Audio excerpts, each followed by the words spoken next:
Want to go to the Patriot Mobile Newsmaker line. Always great to have Congressman Greg Steube joining us. Represents the 17th Congressional District over in Florida and has an incredible piece of legislation we're going to talk about.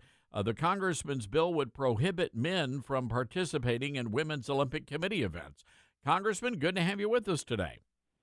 Yeah, Todd, thanks for having me. All right, well, let's just jump into this bill. I'm curious, why did you decide to jump into this raging debate that's happening across the country? Well, I had the bill that would prohibit biological men from competing with women in college sports and high school sports and all of that.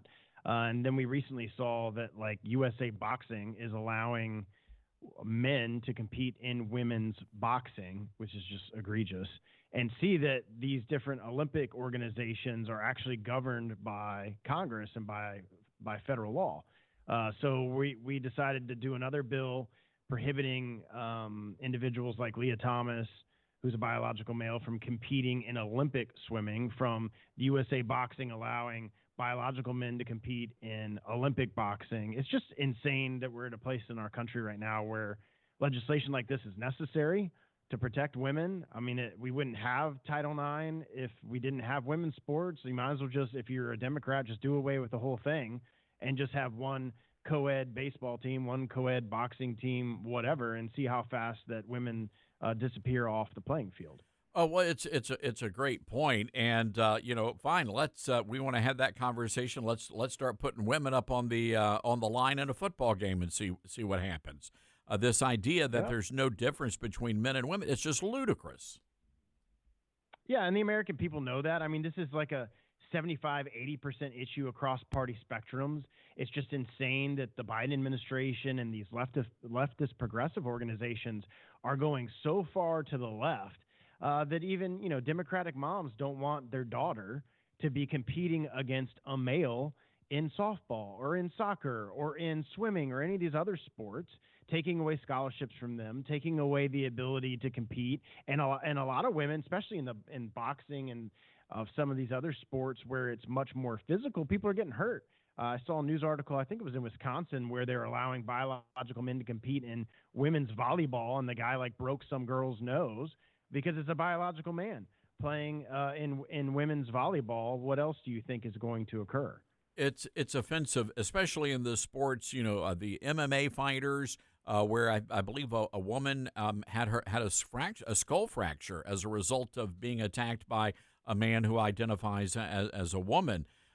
So I'm curious, are you getting a lot of support from Democrats on this legislation? Anybody willing to step up and stand with you?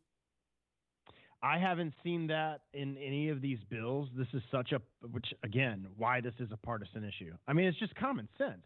I mean, if you went into a town hall or you went into a school or you went somewhere and said, hey, do you think this biological man over here should be able to, quote unquote, identify as a woman and compete with the girls in soccer or anything? And 99% of the people there would say, no, that's ludicrous.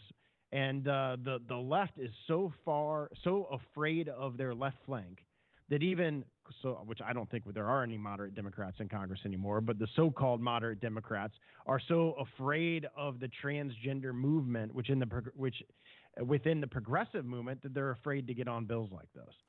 And you're right. I mean, people are afraid, and it's beyond me. You would think that every feminist in America, the National Organization of Women, all of those folks would be up in arms over these blatant attacks on women. Was it a couple of weeks ago, Congressman? Did you see the golfer, the golfer who is pretty close to earning a spot on the LPGA tour, beating all of these women? It's unbelievable.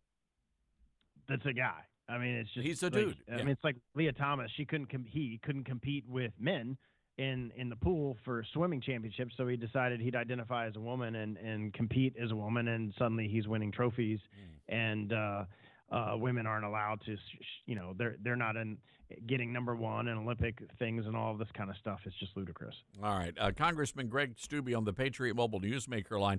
Congressman, also watching the clock on this impeachment resolution against Alejandro Mayorkas. So we understand the Speaker said maybe a vote coming later tonight. What can you tell us? Yeah, last I've heard, we're voting tonight. The last guidance that was sent out by the whip's office, we're voting tonight. I think it's around 5:30 on the Mayorkas impeachment. We just voted on the rule for the resolution that passed mostly, I think, all on party lines. It was like 217 to 212.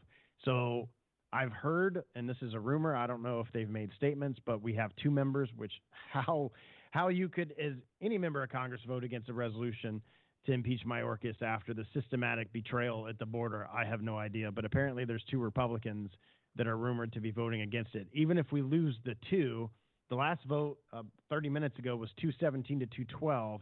That'd bring it to 215 to 214. So even if those two Republicans vote no, we should still have the vote by one to pass the resolution. It's long past due. I've signed on to co-sponsored this legislation for years now.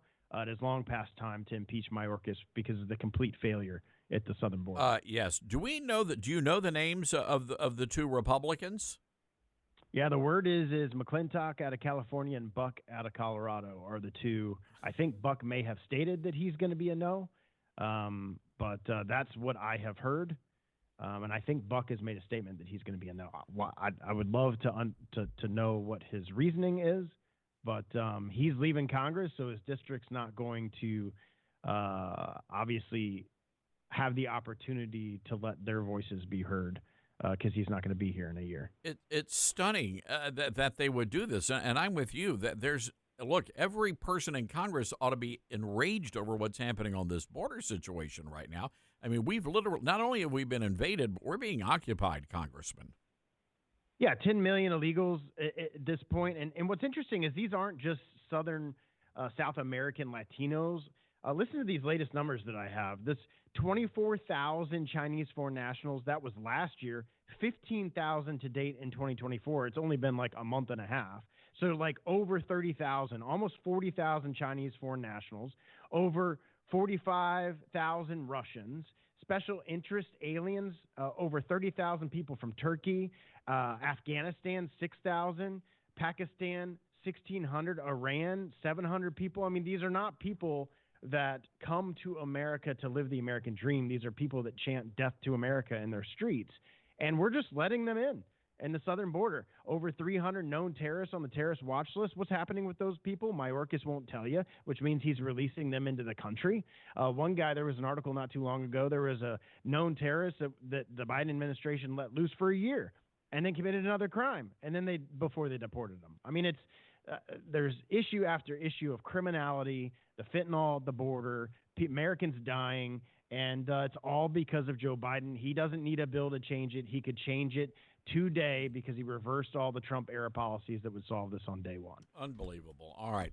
Congressman, we know you're busy, a long day ahead of you. We really appreciate the great word there, and keep fighting the good fight for us. All right. Thank you, sir. Thanks for having me. All right. Congressman Greg Steube, folks, from Florida. So you've got